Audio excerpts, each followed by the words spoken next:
I just remember sitting there, and my girlfriend was sitting there, and she was going, Kim, you got to do this for the kids. And I didn't even, that scared me, because that was the first time I didn't care about anything or anyone, and the water was falling all over me. And I said, I think this is the sign of the universe saying give up. And she looked at me and she said, or is this the universe asking how bad do you want it?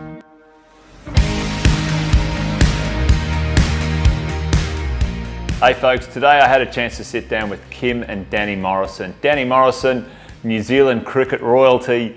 Kim Morrison, founder of 28, and we call her the Self-Love Queen, author of The Art of Self-Love. What a great conversation today with these guys. Marriage and money, what an important topic. We don't get to talk about that enough as far as I'm concerned.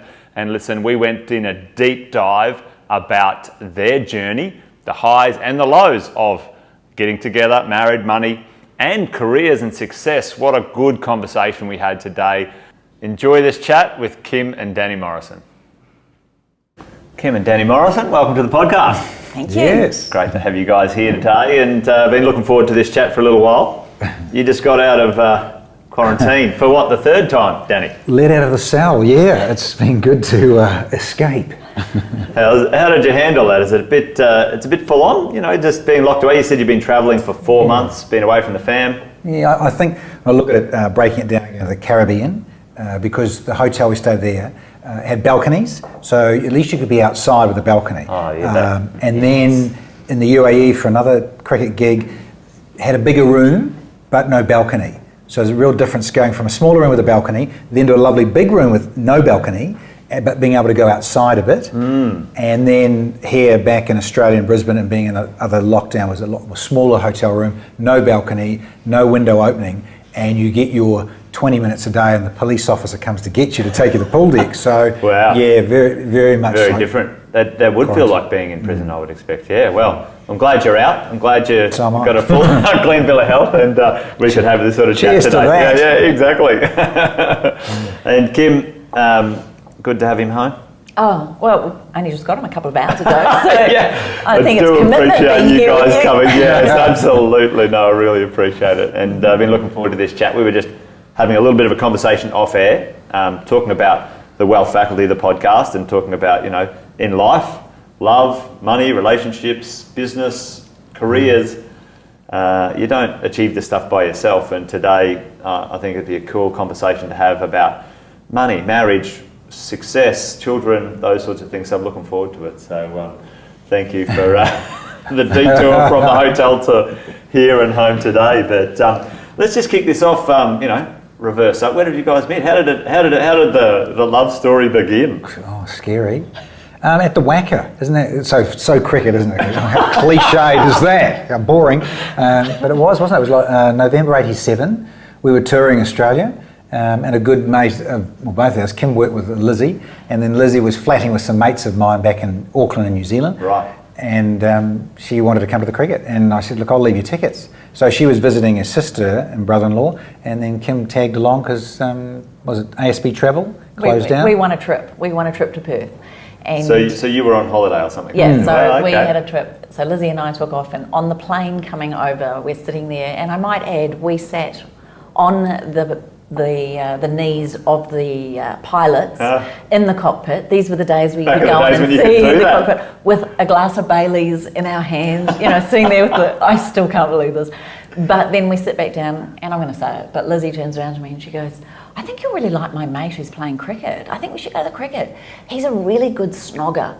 I mean, what? And she said she'd snogged him at a party, but that was more like kissing her brother. But she said, no, I think you'll really get on with him. I was thinking, oh, cricket, schmicket, you know, like, all right.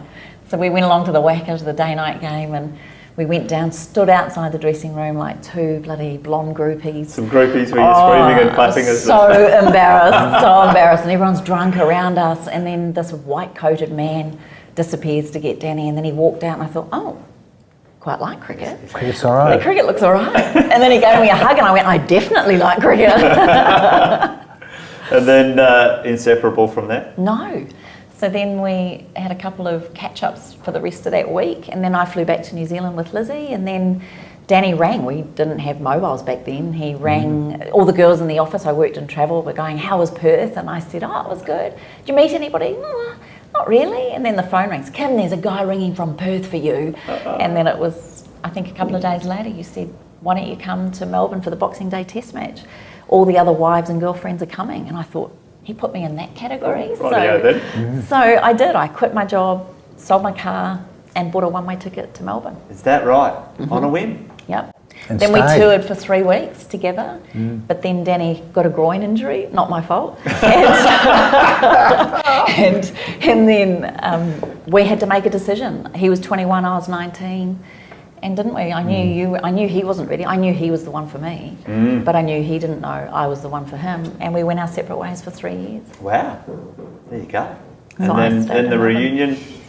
Well, you then stayed in Melbourne, Kim. The other thing So was you stayed there and you went I had to go, on yeah. continuing touring, yeah? and just trying to make your way and get into the team, stay in the team. And Sowing his wild oats. Well, just trying to play the game you love. And so when I look at it, cricket. And then I came back on the late 1990 and then popped out to Waverley, and you were out there with remedial therapy and treating, wasn't it? I was living with a guy twice my age, and then all of a sudden this guy just turns up, and I thought, oh my gosh, and he arrived for a massage and then said, I think you're the one. So then I remember sitting there, not knowing what to do. The guy I was living with, I knew he wasn't the one I wanted to be with, but it was very strange. And then a good friend of all of ours on the wellness couch, Margie, was one of the students at the school, the therapies that I was one of the directors of. She just turned around and she said, what's up? And I said, the guy that I truly love has just said to me to come back to New Zealand. She goes, well, if you don't go, you'll spend the rest of your life wondering what if. So I sold everything again and took a ticket back to New Zealand. You were very impulsive then, weren't you? Or very knowing? Was that? Probably both. Both. Yeah. But love is like that. I think that's kind of nice. Yeah. Fantastic. Well, listen, cricket royalty for in New Zealand anyway, and obviously now you're touring around the world with your role in the world of commentary and stuff like that. Many years in that game, and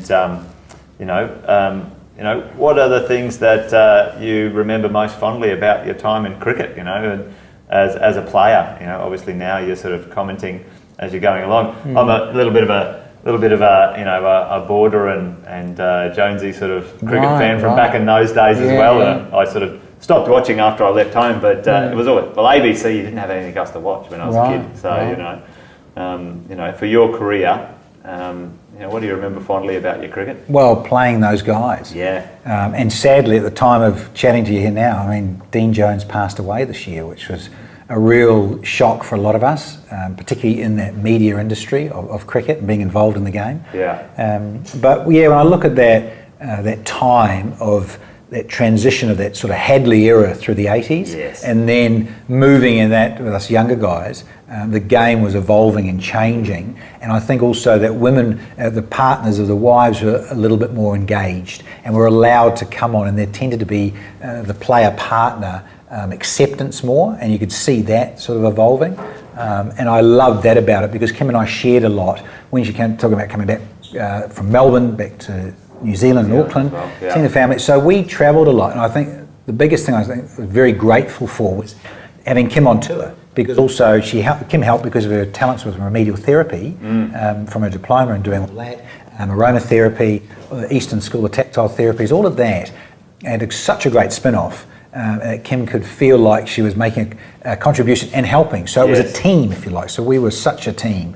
And to get to, if you like, back then, because it was sort of semi-professional, you had sort of part-time other jobs or other interests. Ah, is that right? So you really did other things as well, but you also, it sort of was almost like an OE. It was a paid OE trip of travelling. Yeah. You had your sport, but you went and saw these exotic parts of the world. We loved it. And that was the first sort of 8-10 years of your relationship together, like literally on the road travelling and having a lot of fun. I'm assuming that there was a lot of good times in that sort of travel time. I think we were very blessed because we never took it for granted. And one thing Danny always said whenever we were travelling was, I know one day this will come to an end. We knew it was short-lived. Danny's whole attitude was never take it for granted. Occasionally we found ourselves accidentally in the manager's suite, and we'd sit there going, this is insane. You know, we're staying in these 5-star hotels, you're playing a sport, you're loved by people. We loved it. I mean, I love sport. I loved supporting him, and you know, the women weren't always allowed there, which is understandable. They've got to focus and do their thing. But I think it was a really cool time, particularly because there were so many known identities there. When you look from a New Zealand cricket perspective, the Hadley, the Lance Kenses, the Chatfields, and all of those guys, and then the young brigade coming through with Martin Crowe at the helm, and John Wright and all those guys. So Danny was part of those two eras. It was really cool. And so meeting people like Dean Jones and Murph Hughes and Alan Border and all of those guys. And it was a fun time of cricket. You know, they'd get off and they'd drink a lot. More social, not quite as professional and elite sportsmen. But we never took it for granted. We knew it would come to an end. And we knew that it was setting us up for life. And I knew that his body was our income. So how could I contribute to that body, that mind? Danny's mum is amazing. She's a hypnotherapist, NLP practitioner. She was very into spirituality, so she helped keep me balanced when he was away and supported Danny when he was home. Danny was really into all different alternative therapies. Visualisation and I think positivity about it. So you're sort of staying at the peak of your game, or you know, as a team, making sure that you got the most out of that, which is quite clever and smart, because a lot of sports people think that often that might not end, or even don't even think about a transition at that point in time, which sort of is quite it's quite important to. And I know there's a bit of education these days about that, but sometimes when it does end, it's a bit of a shock for sports stars, people. It still was a shock for us though, because we found out on the radio Danny had been dropped. Yeah, so I was going to move into that. I mean, one of the things that you're infamous for, I think, is it the most ducks in New Zealand history? And yet it was such a great theme. I look back at it because I could see it coming. I mean, you could almost like scripted it. When you got about 3 away from it, you thought, well, you're still playing and you're still fit enough to be playing. And I think we ended up getting it in the Caribbean in 1996. So as much as being depressed, it was more about how we were performing as a group rather than me going out as night watchman again and getting out to Kirtley Ambrose to take the world record LBW for another nought. But I remember Kim saying, and I was in the bathtub pretty down, but a nice aromatic bath. But she goes, well, at least now we've got a great theme for the testimonial season. Because back then you'd have these testimonial seasons. They don't have them anymore because the game's so professional and making a living out of it. But back then we'd have these celebration of your long career, and you'd do, ties, put on luncheons and dinners and have all these functions and a magazine, and you'd sell these things to then hopefully either chip away or put into a house or buy a vehicle or whatever for the end of your career. And so when I look at that, Kim laughed and said, well, now we've got a theme, the duck, Danny Duck, the duck caller we came out with duck on the tie, we had duck on the menu as a food at event, and then we had chocolate ducks, after dinnerment type thing. So we had this whole theory. What about the bat? The miniature bats? We got sent these miniature bats, and I thought, well, look, what a great funky thing. Why don't we put a hole in the bottom where the guys burn a hole, because I just blamed it on that, my bats. And the guys, the sponsors at Gunham will go, I don't know if that's a good idea. Promoter said, well, it's me, let's have some fun. So I saw it as more of a fun thing around it. And whereas some got a bit hung up on it, says, you should take it seriously, but really, come on. It's a sport, and it's a good way to sort of... Can't take yourself too seriously, exactly. Honestly. So, let's sort of move into the idea that, after an amazing 8-10 years in professional sport at the top, quite unceremoniously by the sounds of it, finding out that, hey, we don't need you anymore. Yeah, it can change. And then a big change for you guys. And it's kind of like a good place to sort of have this conversation today, because, that sort of changed your trajectory as a couple and a team. And so, speak to that sort of, that shock, and then, how did you guys handle that transition together? Certainly fame and money and relationships and all sorts of stuff in that mixing pot would have been, something pretty interesting to, get your heads around. Yeah, it was, wasn't it? It wasn't easy for me, and I'll be totally upfront about that. So then quickly having to go into something else that sort of worked for me with a profile from sport. So I went into this Rebel Sport commercial back in Auckland, So in a way it was this whole transitioning, wasn't it? Because we thought really there's no way back. And so I sort of made that decision, even though it was tough. And so Kim and I looked at, well, this is the next stage of our life. When I had that saying, didn't I? Everything's subject to change. Yeah. And this was thrust and forced on us earlier than I would have liked. But at the same time, you know, well, let's look at these other avenues. And I'd worked there in the commercial division, and we had these trade shopping nights, and I'd go and speak at schools and sports clubs to get them to come in to the Rebel Sport, which was next to another big type of Noel, called Noel Leemings, which, what's the equivalent here? Harvey Norman. So like a sports store in Harvey Norman, and an Aussie guy owned it, so the franchise that next door. So you get the people come in, Dad would go and looking for a fishing reel, and Mum would go in and looking, she'd need some cutlery or some linen and stuff for the house. So it was a smart shrewd from the boys that bought the business. It was Briscoe's, one of the Briscoe's and Rebel. So only I worked for them, and then that was a transitioning.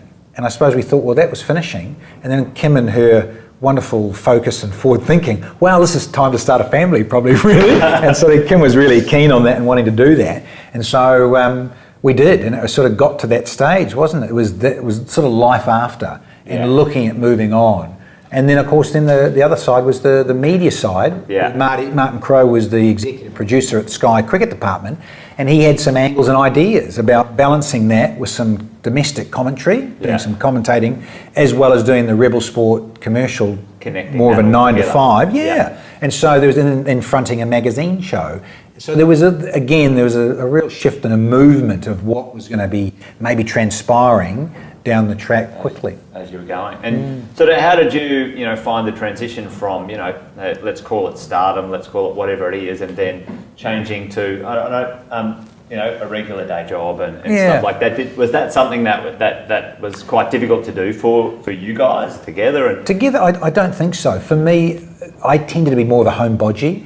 I'm as a peaceful, precise with the personality scenario. So I'm a peaceful, precise, and I liked that. And I didn't really go out looking to do this as a thing career. I wanted to do it because I loved it. First and foremost, that was what I wanted to do. Play cricket, run in and bowl fast. And they said, look at you. I'm going to see Morrison, look at you. I mean, mate, you're from the back of the garden. You're a garden gnome. Wake up and smell the coffee. How on earth can you be a fast bowler? Look at you, you midget. So it wasn't that I was proving people wrong. I did it because I really loved it. And so then when I look back on it, yes, it was fairly depressing and very confronting, finishing the way it did. But at the same time, I had some other people that were quite grounding for me. And the old deputy principal, Murray Deacon, and said, well, look, when I was playing as a youngster, I spoke at this Foundation for Alcohol and Drug Education. I know we'll get to, how you can then go down another dark road. Of that, you gave back to people, and you actually knew where you came from and how humbling that was, that you were doing something that you loved, but there's people that, that don't have that opportunity. So I loved giving back to the community in that regard, and seeing that people had suffered in either solo parent homes, alcohol was getting abused, whatever it was. Choose sport, choose your health and fitness, which I go back and I love doing, hence then going into Rebel Sport and the media commentary angle. So it really had synergy, and it made it easier, I think, in that transition for me post-playing. And from that, you guys started to really sort of, build a bit of momentum for yourself and your own world as well. I mean, I know there, if you're in the right lane, you can really get some good gigs, and it sounds like you guys did, and moving along, and then all of a sudden you guys decided to sort of like move to Australia at some point. Well, there was a few things that happened. One thing that I'd look at it was that we lived in this beautiful bubble. This bubble of in New Zealand, in New Zealand, and it was this amazing life where we were earning good money. We were comparatively, it's nothing what it is today, but for us it was amazing. We, as soon as I saw Danny's career end, I'm probably one of those people that goes, oh, shit happens. What's the next thing we can do? And I always probably will be the glass half full and go, right, how do we pivot now? What are we doing? And I instantly went, kids. Great, now I get my opportunity to have kids. So then I'll sell everything and move to Melbourne. I'll sell it. So then when we did have Taylor and Jacob, then what was beautiful with Danny still keeping a profile in the cricket media world and his TV show, which was a kind of really fun show for Danny to present because that's his character. out of that, we went to build a house, and I found myself really interested in property. And so poor Danny would come home from a trip and he'd see a for sale sign out the front because I'd just seen another property that I liked. And we are moving all the time. And I loved the fact that we could make 50 grand on one property, and then the next property we made 80 grand, and then if I spent 20 and did this. So I actually found this real love. I had no idea what I was doing, no idea whatsoever, but I just found I loved that while we had young children, because Danny was still travelling so much. And then I probably got a little bit driven, a little bit too ego with it in a way, where I just never imagined anything going wrong. Yeah. And we bought this property closer to the coast. I knew it had all the right things. Still in New Zealand. Still in New Zealand, and just knew that this was the next thing. This was the property, we could develop it. And we'd just built a GJ Gardner home, and they came on and sponsored Danny. And what was interesting is he'd come over here, didn't you, to shoot the ad? Yeah, up on Sunshine Coast. Yeah, right. Which we reside, which is hilarious. But it was a good fun project. Yeah, so then we'd built this house, and then we realised, actually, we don't just want to be in the subdivision, let's get back to the water. So I found this property while I was exercising one day, and on the exercise, and I went, there it is, found out if I could subdivide it, knew this was going to be the one that we'd end up developing the front and build out the back, which backed onto the school. There was our perfect dream home. Perfect everything. Yeah. And that all went to custard, because the 100 grand that we were going to spend on the front house became a $450,000 reno. It was just a mess. We should have bowled it. So the project blew out. It was just completely wrong. And then, but I still kept, we can do this. And then, unfortunately, the people that were managing that, I handed over too much responsibility. So I have to take responsibility for the fact that I didn't take accountability. I trusted them. Yeah.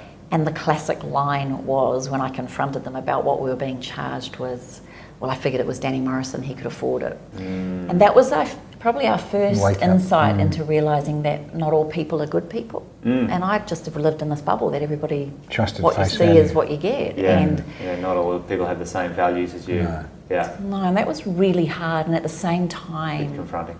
Danny's sister was going through a really tough time, and it all seemed to just hit us at once, didn't it? Yeah, it was a real wave of that, wasn't it? And I think back to, down the rabbit hole, my sister took her life February the 4th, 2005. And so that was a real rupturing, I think, of the family, because Zara and I were close, we were 2 years apart, she was younger. And we'd moved from West Auckland to the North Shore because of my uncle and all of that. So when I think about those formative years of being together, I looked out for her. And even on another time when we were down near the cliff face, and that actually saved her from going over an edge. And so you look at that, we had a real close bond and a protection thing, really. So it was tough. And then she married my best man, he came out from England. I played club cricket with him, and so there was a whole nother new connection. She got pregnant because she got pregnant with my best man, so he moved out from England. So then there was a whole dynamic happening. Lots of things and circumstances transpired, and then Zara went down a bit of a black hole, really sadly, and then quite a psychotic experience. And it was a massive rupture. Yeah, it was. And so then I think for us, about trying to get sunshine back in our lives was that Kim then knowing Cindy O'Meara and the whole connection up here on the Sunshine Coast, and we'd visited back in 2004, about a year before Zara passed. She said to me, Kim was getting on a plane, and I was at Radio Sport and doing some other stuff there at work. Do you think you could live in Australia? And I went, shit, yeah, when? You want to go? Could you go? And I said, yeah, when? Shit, let's do it. And so the blue came out, and I think for me, I was struggling with it. I mean, I'm freely open to, and it's quite a cathartic thing. And we've had this in therapy, of just talking about it. And so I was on antidepressants for a good 10, 11 months. After my sister died. So through 2005, I started trying to wean off those probably around March of 06. And then Kim had mentioned, geez, could you go and live in Australia? And that was probably around April, May 06. Yeah. So we ended up moving to the Sunshine Coast late September, early October of 06. because we needed space to breathe. A bit of a break, a bit of a start. Yeah, I think just to cleanse and just put some distance and go, hang on a minute, let's take stock of our lives. And our children were, turning 7 and turning 9. Yeah. And so it was at that time was quite a good. And I say you look at it from a stand back big picture, and go, well, that was a catalyst for saying we need a change, and we did, it's turned out that we've loved moving here, living in Australia. We're spoiled as Kiwis and Aussies. You cross the Tasman, it's really easy. It's a 3-hour flight back from Brisbane. And to see family and pop back, and vice versa. My mum coming over and my handicapped nephew coming, all of that thing. It's been quite amazing, really, isn't it? Guys, Well, we thought, phew, new start, new beginning, new afresh. We're on the Sunshine Coast. You always feel like you're on holiday. It does, isn't it? Like the Gold Coast or Sunny Coast is a holiday destination. And then my girlfriend and her family moved over. We then launched our first book. I got really excited about launching this, but at the same time, we found out we'd lost that house back in New Zealand. So there's underlying that there was still some financial challenges going on. It was so big. So we ended up losing the house. We had one more property to sell. We then brought that money over, put it into a bank to decide what we were going to do. It was way less than what we had, and Danny was already feeling down about how much we'd lost, whereas I was going, thank God we've still got something. And then I did all this education. I went to all these talks. And we put all the money into a financial institution, which 3 months later it went bust. Storm Financial. Yeah. So then we lost everything. Yeah. And now I'm trying to be sunny and happy, and now I'm sitting there with a husband now that's basically saying, I don't know if we can swear or not, but he was swear away. He was just this is fucked. Yeah. What have we got now? Yeah. And then he had to stay on the road working. So now I can say that Danny would go away and he'd just be like, what's it all for? Yeah. Is that fair?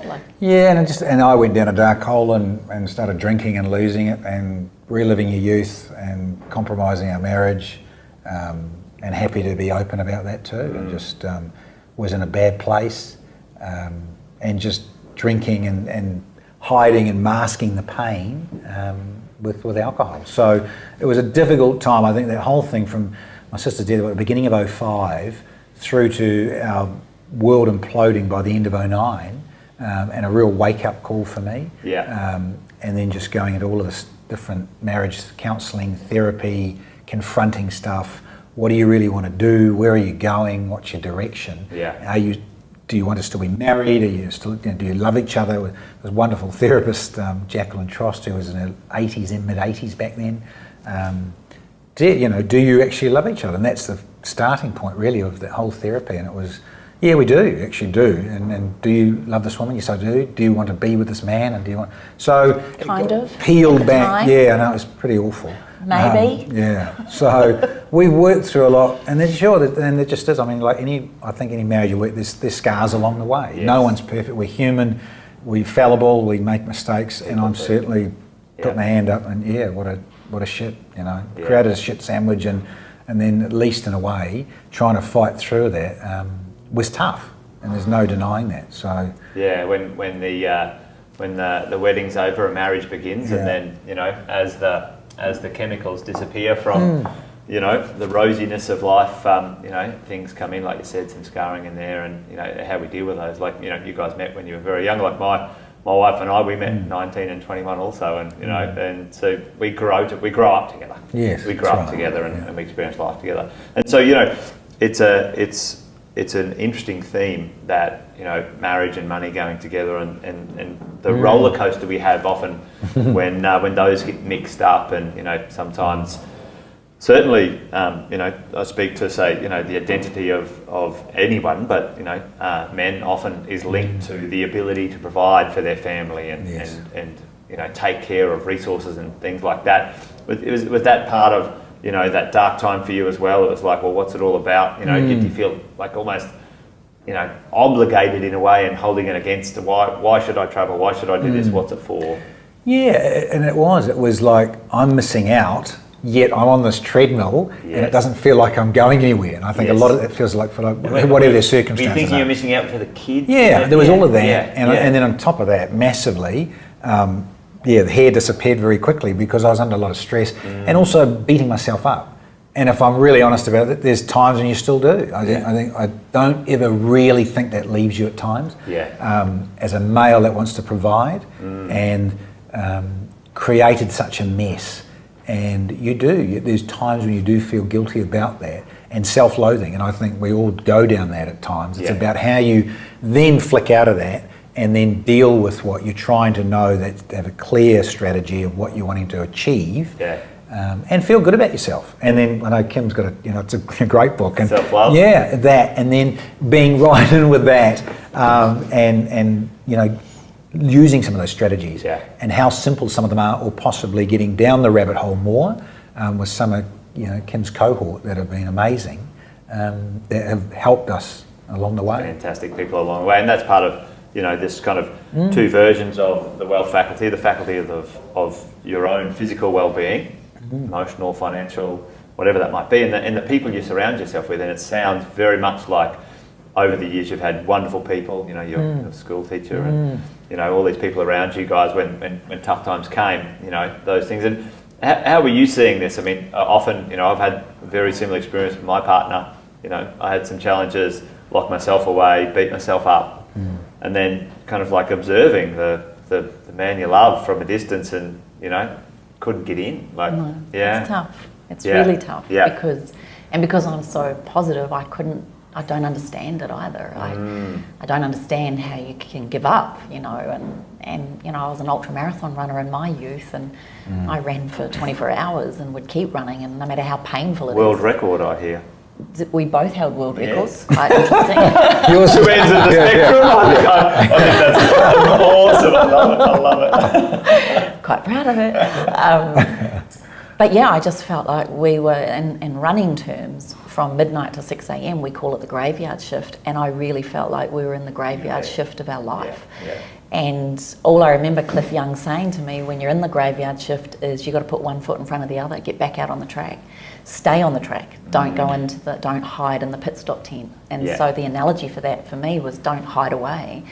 But we needed help. You can't, when emotions are high, intelligence is very low. Very low, And you don't make decisions in those times. But I'll be honest, if we'd had money, I may have kicked Danny out. I think I might have said, you get out of here, if we'd had family, if we'd had people around us. Like, we were alone. We were an island in the Sunshine Coast. With the two kids.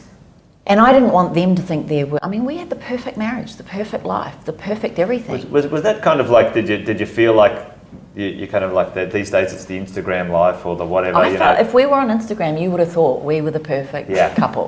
We would have. I mean, I'm not saying I look like those models that are out there, but geez, we had a great marriage. People would comment us on it. We were on covers of magazines and people would say how beautiful, and it was real, it wasn't pretend. So when it all came crumbling down, I just didn't know where to go, and that was the first time. And at the same time, I was about to launch my business. And my grandmother passed away, all in the same couple of weeks. As the universe tends to do, sends a few things our way. And that was the time I laid on my bathroom floor and just couldn't get up. And I just remember sitting there, and my girlfriend was sitting there, and she was going, Kim, you got to do this for the kids. And I didn't even, that scared me, because that was the first time I didn't care about anything or anyone. And the water was falling all over me, and I said, I think this is the sign of the universe saying give up. And she looked at me and she said, or is this the universe asking, how bad do you want it? And that, I don't know whether that's because I'm an athlete, or was it a Cliffy moment? Was it a get your ass off the floor? But I picked my sorry self up. My son and daughter they'd never seen me in the fetal position on the floor. Danny was rubbing my back. Taylor comes into the room and she's brought me in my oils, and she's going, Mummy, it's rose oil, please smell rose oil, mimicking what I do for them. And that didn't help. And then Jacob turns around with his hands on his head and he goes, you better tell me what the problem is. And I just went, Jake, it's just, you're 10. I can't describe this. Grandma's just died, and I'm not happy with Dad, and, we've just lost all our money. And he goes, yeah, well, you know what your problem is? You're trying to get to, a big diamond in the mountain. And I just remember thinking, what? And he goes, you're trying to get to this big diamond in the middle of the mountain, and you're just trying to do it with your fingernails, and it's just hard. And I just remember looking at him thinking, what? And he goes, if you get yourself up, then you've got to promise me, then, use a spade and you'll get in there quicker. But if you keep going, then people are going to come in there with diggers. And then at some point, Mum, someone's going to hand you the TNT dynamite stick and you're going to blow that mountain up and there's the diamond that we're all looking for. Your job is to go out there and help everyone find theirs. And I remember looking at him going, what? You're 10. Where did you get this from? And I was thinking, and it was like such a pattern interrupt, this conversation from a 10-year-old boy. And then I looked and I said, where did you get this from? And he goes, well, actually, it's this really cool PlayStation game. And I was wondering if I could get it. And I just remember sitting there thinking, he will never know. I mean, he's now 21, but he will never know those words. That's where I loved PlayStation. The only time I've loved PlayStation was that moment. But that was such, and then he drew me a mountain. And then the levels, and every now and again he'd come in and go, what level are we at? What level are we at? And I was like, you're extraordinary. And, it's a great analogy. And Taylor with the oils going, you've got to use your oils, Mum. You tell us to use the oils. And then Jacqueline, Your best friend at that point? Jacqueline was our 85-year-old therapist, just turned around and she said, she was French, she was very spiritual, and she just said, your marriage will never be the same. But if you work on yourself and you work on yourself, your marriage could be better than it ever was. Yeah.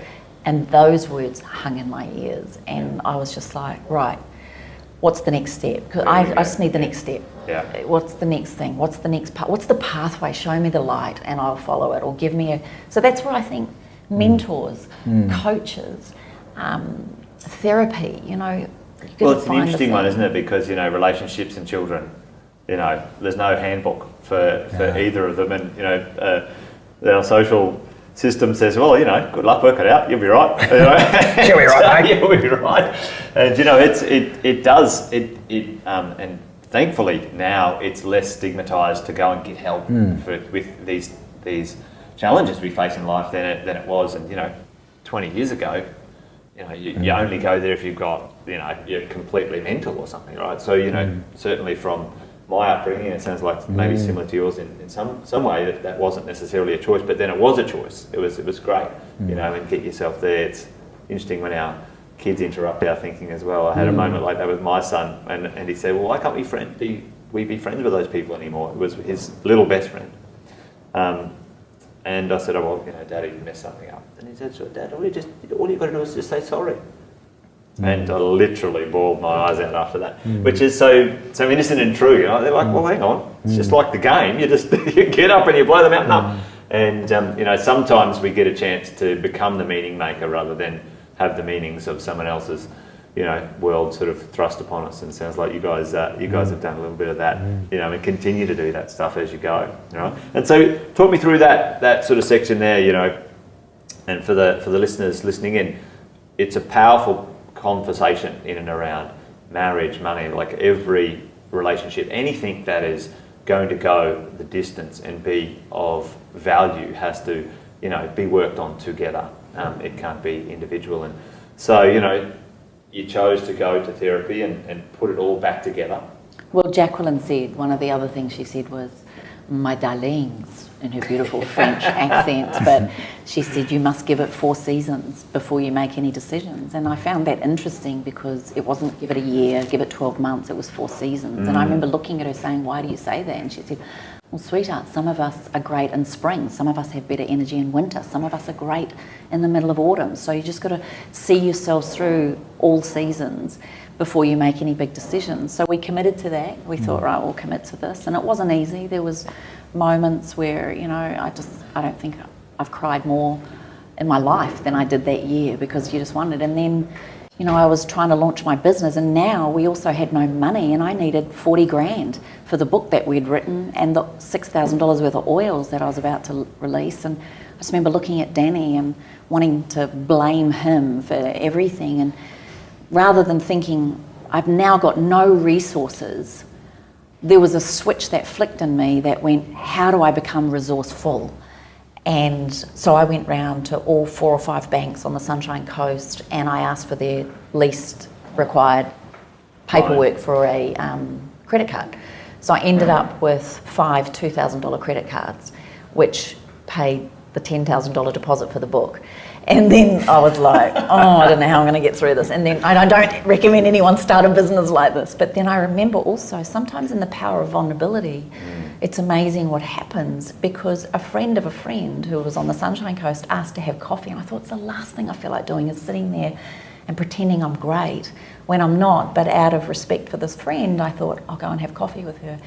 And we sat there in Cotton Tree, and she just said, how are you? And for some reason, I just blurted out that I was stuck. I had 10 grand, I needed 40, I needed at least another 20 to get the book done, and all of these things. We were launching in 2 weeks. And she just reached into her bag, pulled out her checkbook, and she wrote me out a check for $20,000. Wow. And in that moment was you got no excuse. You have to make this happen. If this stranger believes in you, then you need to believe in you. And it makes me feel emotional thinking about it, because we then launched. We were both incredibly broken as a couple, like feeling so broken, but we launched 28. Taylor, Jacob and Danny at the back of the room. I've got, I don't know, a couple of hundred people there, and I just remember looking across at Danny going, holy shit, if we can do this, we can do anything. And I remember going to I was then asked to speak at an event the next couple of days down in Brisbane, and I said to Fleur, I don't know if I can do this. I was vomiting, I'd lost so much weight, I was just not feeling myself. My grandmother had just passed away. We'd done the launch, but now we were having to do the marketing. It's all very good and well with an idea and you've got product, now you've got to sell the stuff. Yeah. And so we went to this talk, and she goes, don't worry, if you can't talk, I'll take over. And I said, and she goes, and just be honest, just be real. And so I stood up there, and we always do a little mantra every time before I speak, before I do a podcast, before anything, I do a quiet little mantra or a little prayer. And I walked out, and it was a business women's breakfast, and I just said, sometimes business ain't easy, neither is life. And sometimes you can be in the graveyard shift of any of it. And I'm going to stand here and say I'm not at my best. I've just lost my grandmother, my marriage is on the rocks. I've got a $40,000 debt right now, and so I'm not quite sure what I can teach you all. And then Fleur carried on, and then I said, but my greatest grounder is my oils, and it's moment by moment, step by step, breath by breath, moment by moment. I've got 2 kids that are looking at us and that was the other thing Jacqueline had said to us, it's your job isn't to tell your kids everything, but your job is to show them how to get through tough times. Yeah. And that was another epiphany for me. And so I said that at this talk. And so I'm standing here trying to be brave. Well, we sold out of everything. And they wanted books, everyone was crying, everyone was hugging me at the end. And then I walked out and I looked at Fleur and I just said, is anyone looking? She said, no. And I threw up all in the car park. And I said, I don't know. And she said, by being truthful. Let's be honest, let's be real. You don't have to give all the details, but it's sometimes life sucks, but you still got to carry on and put one foot in front of the other. And those are the powerful stories, and I think, when you see, when your kids are watching, right? We've all had those moments where, it's like, well, why should I do it? Well, okay, today I don't want to do it for me, but there's someone else I want to do it for, understand? And I think they're, for me, the greatest gifts that have ever been sent to me, reflection or even, the responsibility, really sort of inspires you or keeps you going. You good? Yeah. You want a tissue? No, all good.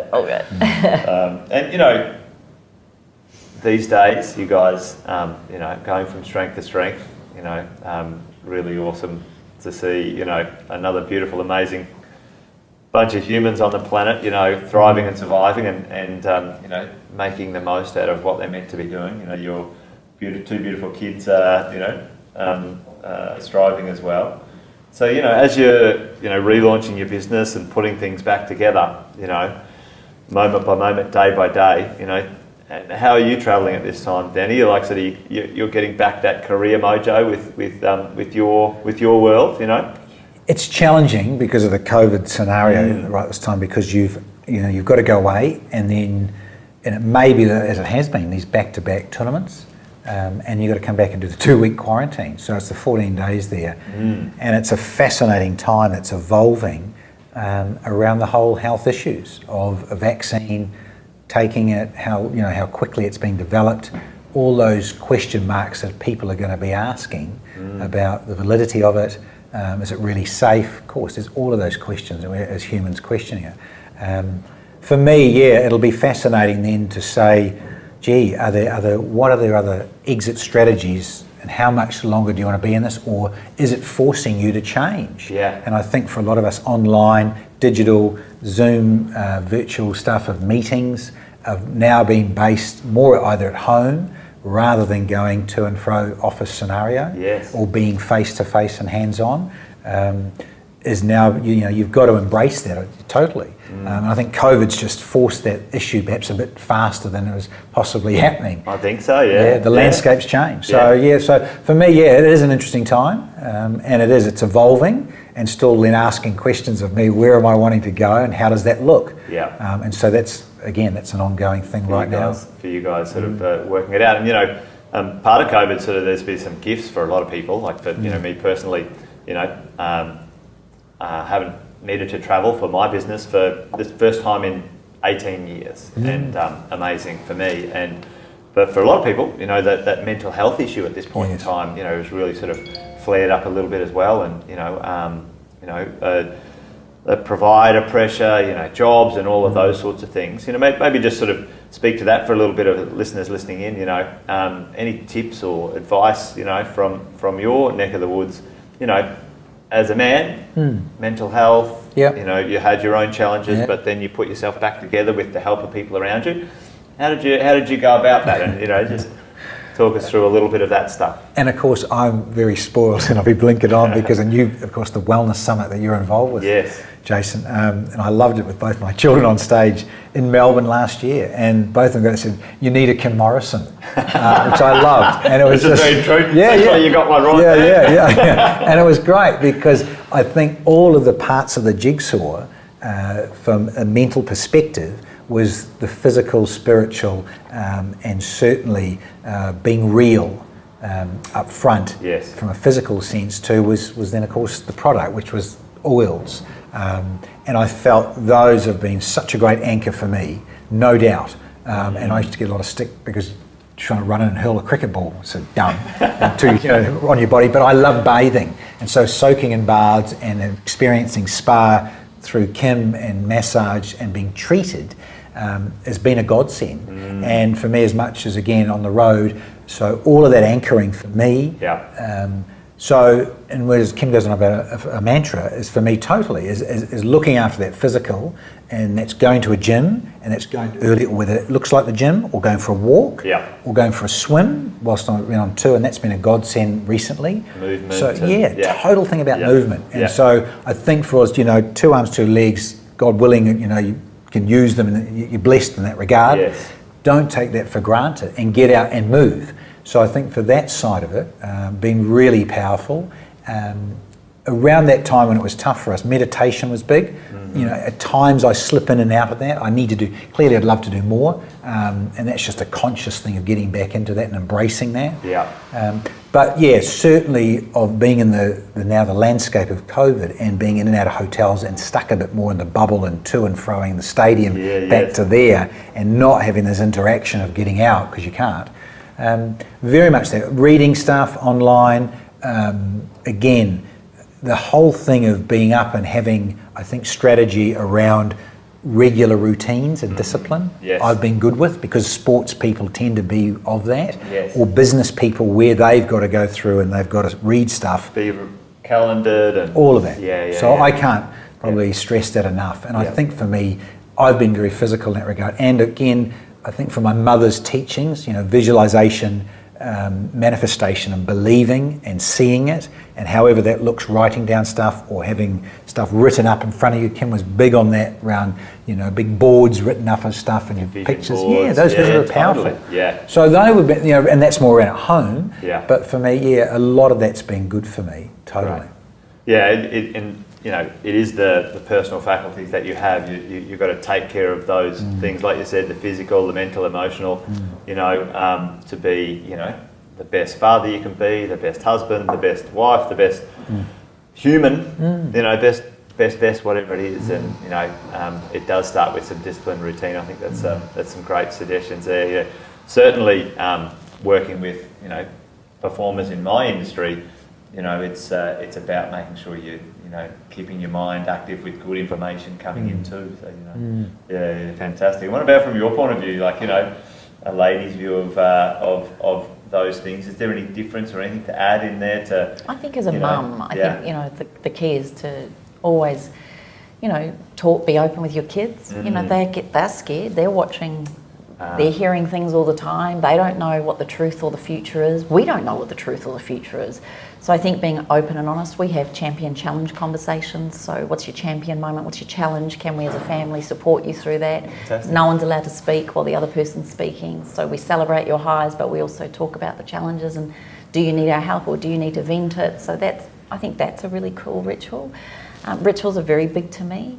But from a business perspective, you know, I've had to really focus on serving my customer, and instead of worrying about my business, I've really pivoted into how can I serve them more? What can I do more for them when they're struggling? And I think being a parent, the daughter maybe of parents that are struggling, or a entrepreneur or a business person or even an employee, our job is to be leaders first and foremost, you know, and if we don't know the way, then find your tribe that may support you. You know, I keep hearing it all the time. You're the reflection of your top 5 people you spend most time with. Around you, yeah. So who are you choosing to be with? And so from my perspective, it was, be open with the kids. I've personally chosen not to put the television on very much. I find that quite depressing.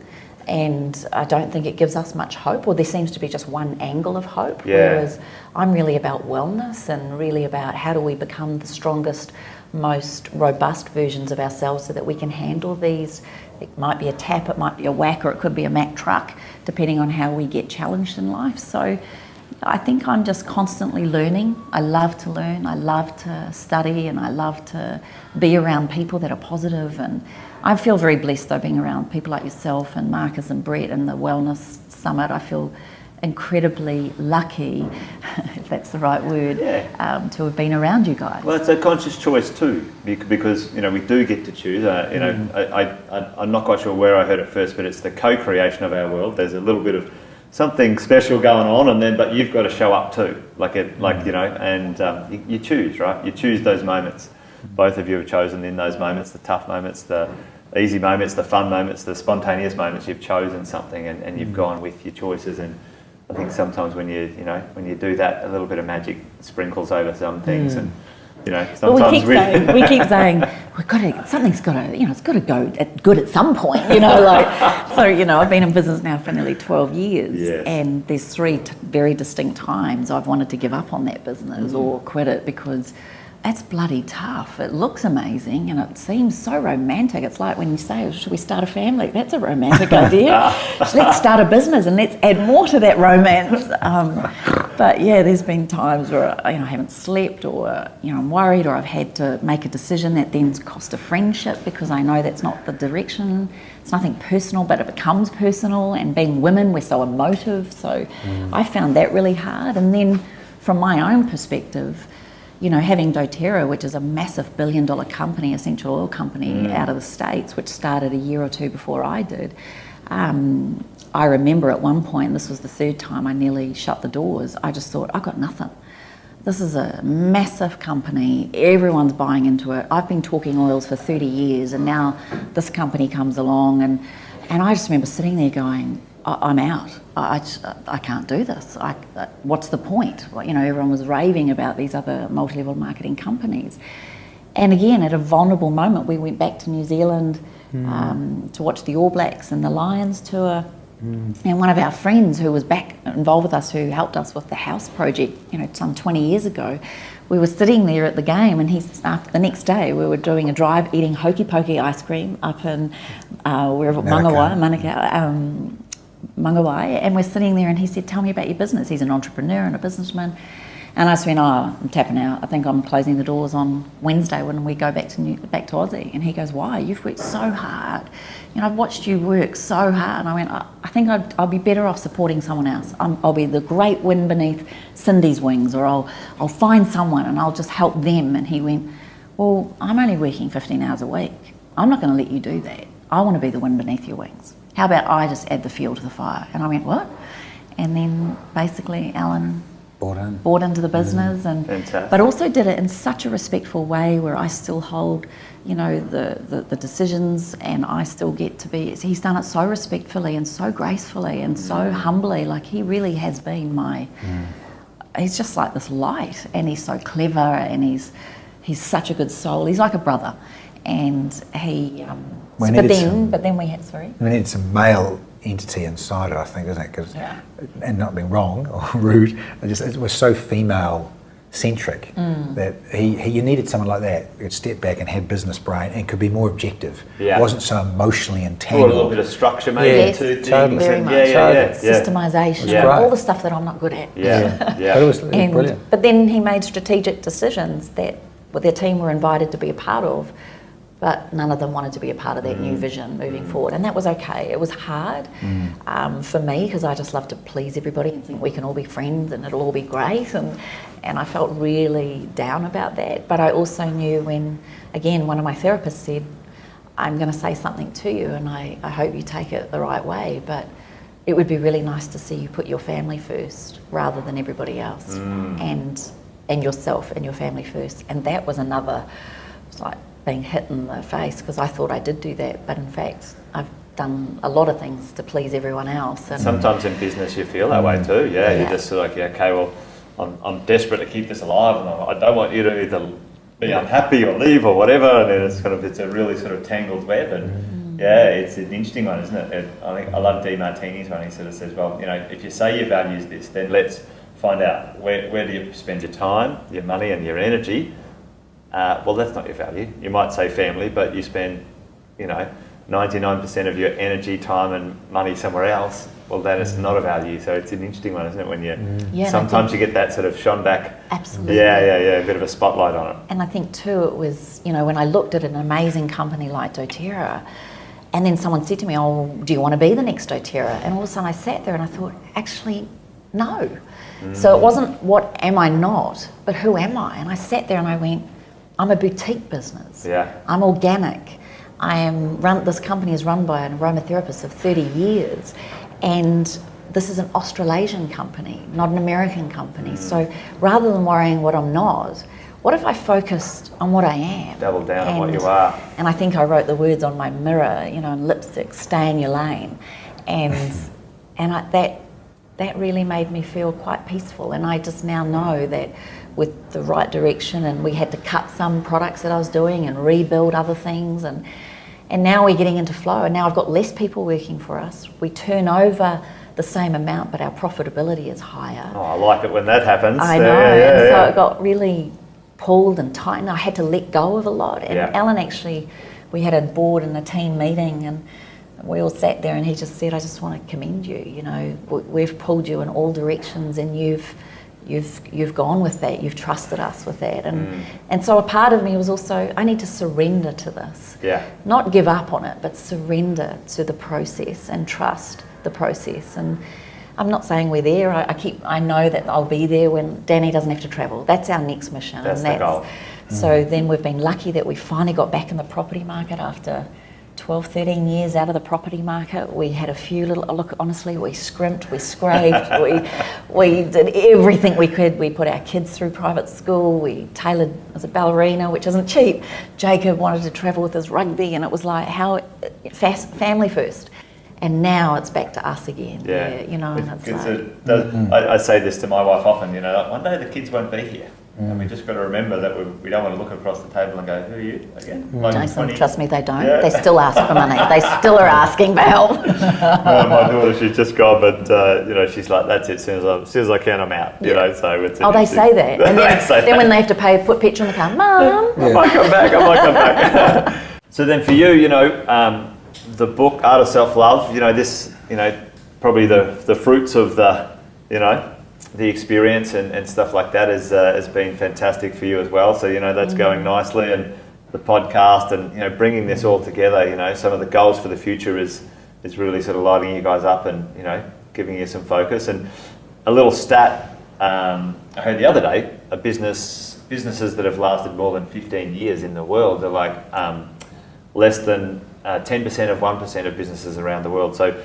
I guarantee if we did the math, your business would be in a very small portion of businesses, and you know, that's no mean feat. You know, as we all know, you know, business is a challenging thing. So you know, I can only see it growing from strength to strength with your passion and a good bit of teamwork with you guys around. So you know, what's the, you know, closing the loop now? You've got the home up in the sunny coast. The goals are for you, you know, to now look to the next 10 years and really solidify, you know, what it means for you guys to maybe, you know, drive home the new. Oh, definitely. I think, and we were doing that, and it's funny, you talk about going full circle with family. I think in terms of bricks and mortar, I mean, property, superb, as long as it's done smartly. And, you know, we juggled and had some issues, of course we did. And again, having some good people around you that don't take advantage of you. But that's just another learning. And so I think, moving forward, I think the key to it for a lot of us, you think about the end of it, don't you? The end of your working life. And so how can you have some sort of wealth that can tick along, that you can actually live quite comfortably and still have a lot of fun, and either hopefully in the world of travelling and moving around freely a bit more, how that looks. And so then wealth creation through property and stuff, and that's what I like. And we both like that. You both. I've had a taste of it and then lost it and what have you, but I think too, for us, you know, our love of property, but also, I have to be honest, I think I can speak on behalf of both of us. After the financial crash and losing everything and then losing our property, I lost a lot of confidence. This amazing, I just always saw the good in everything and always saw an outcome and always saw us make a little bit or a lot, and all of a sudden it was like I had no faith in myself and lost that scariness. So I have to be honest, hearing you on stage that day and when Marcus told me about you and said, I want you to listen to Jace, and I was like, oh yeah, he always, Marcus is so, I think he's like me, you know, glass half full. And always like, pumped. Listen to this guy. And I don't know, I had my new boy crush was you, and I sat there and I texted Danny while you were speaking going, I found him, because to be honest with you, wealth and money, we've not had teachers, we've not had parents that have come from there. They've been hard workers and they've given, but none of them are about risks or strategy. And then the times we have taken on financial advice, it's backfired on us twice. So then we thought we don't choose right. And then, you know, so we've been in a whirlpool of just survival for the last 12 years. And then a couple of years ago when we finally got the opportunity to get into a little $500,000 townhouse, it was like, to be honest with you, it felt like we just bought the $2 million mansion. And that feeling, and I can honestly say, when we had all our money and when we didn't have all our money, if I go to the heart, I don't feel any different. So, and our love is no different, whether we had the money or didn't have the money. It's just what I've learned is that the money makes it easier and the money makes it more exciting, because for me, the more wealth I can build, the more help I can be, the more products, the more services I can create, the more education I can do to help others that can't. And our desire to give back and to help unfortunate kids that, you know, want to play cricket. I mean, we've spent a lot of time in India and Pakistan and places like that, and then on home soil there's just as many people struggling, and it's like, wow, the bigger picture is about how can we serve more.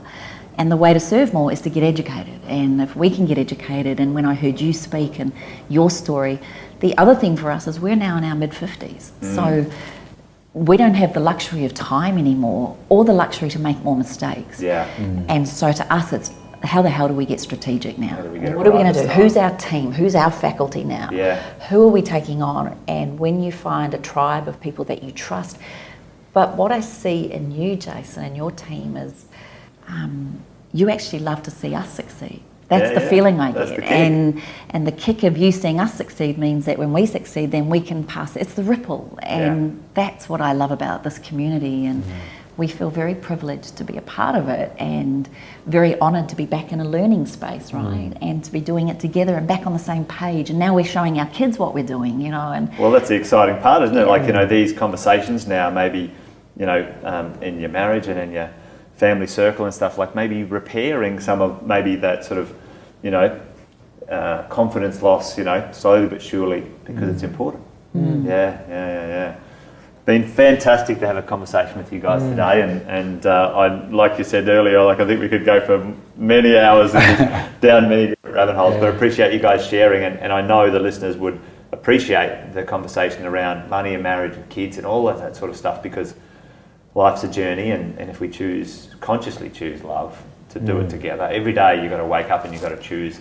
I said this a little while ago, like I remember not having a plan B anymore. Like there's no plan B, there's only plan A, and that's me and you, baby. Right? That's it. The plan A.